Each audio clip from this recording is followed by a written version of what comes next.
Have you ever been at work, you go to plug in a USB drive and bam, you're hit with that access denied message? You are definitely not alone. So today we're going to pull back the curtain on the hidden dangers that are actually lurking inside those tiny little drives and figure out exactly why your company is so strict about them. Right, so picture this. You're at your desk, you pop in a flash drive to grab a file, and there it is, access denied. It feels like a roadblock, I get it. It's frustrating.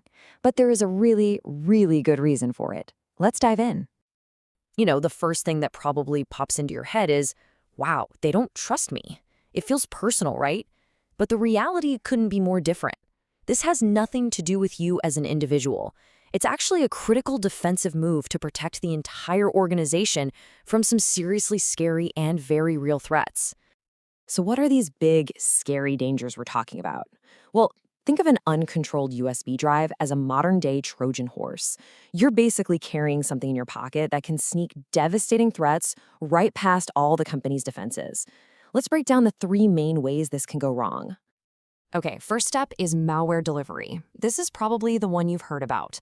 A USB stick could have been in an infected laptop at home, maybe you found it in a parking lot. It doesn't matter. The second it gets plugged into your work computer, it can unleash the whole nasty family of malware. Viruses, Trojans, even ransomware that can lock up the entire company network in minutes. It's that fast. The second huge risk is data leakage, and this one's a biggie.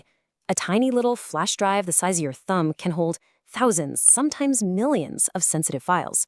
We're talking customer lists, financial records, top secret project plans. Someone, whether they mean to or not, can just copy all that data and walk right out the front door. And the scariest part? It's a completely offline transfer, so it's often totally invisible to the usual security monitoring tools.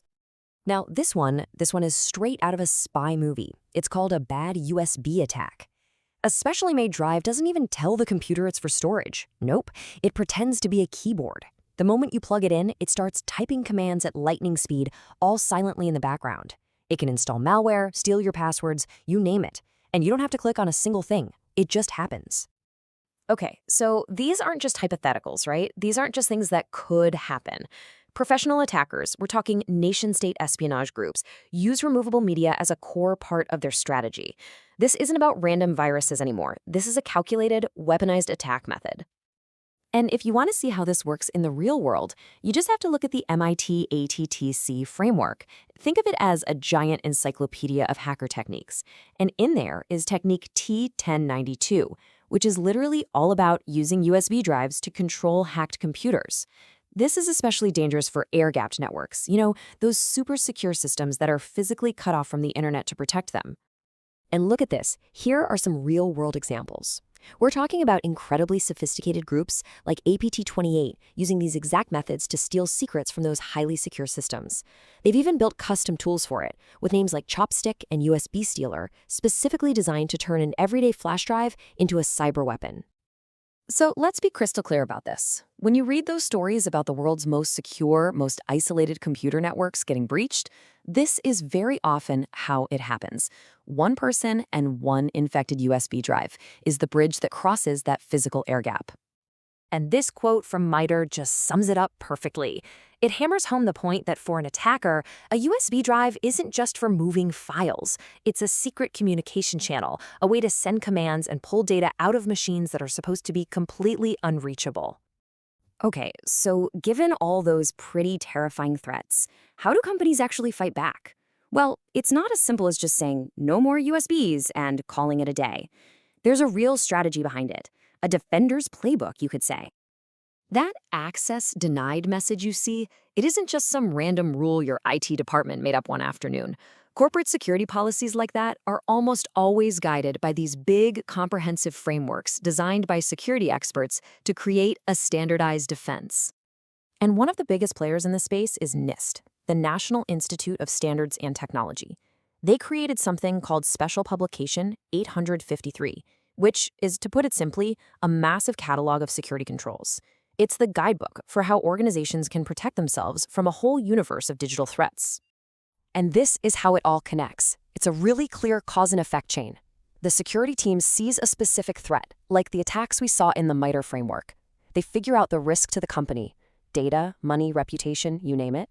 Then they reach into the NIST playbook and pull out the right control to shut that threat down. You see? The attacker's playbook meets the defender's playbook, and the battleground is your USB port. But here's the thing. Just blocking stuff is only half the battle. A good security program doesn't just put up walls. It also builds safe roads. It provides secure and efficient ways for you to still get your job done.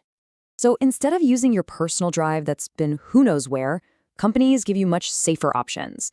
This could be a secure internal file server, or maybe an approved cloud service like OneDrive or Google Drive, where access is tightly controlled.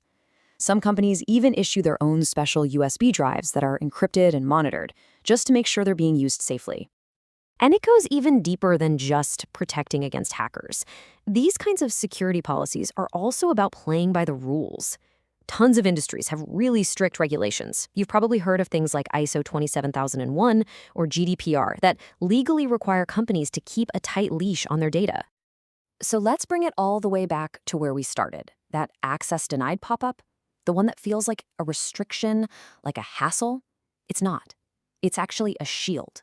It's one of the simplest, but also one of the most powerful layers of protection a company has against a world of really complex threats. So the next time you see that message, you'll know exactly what's going on.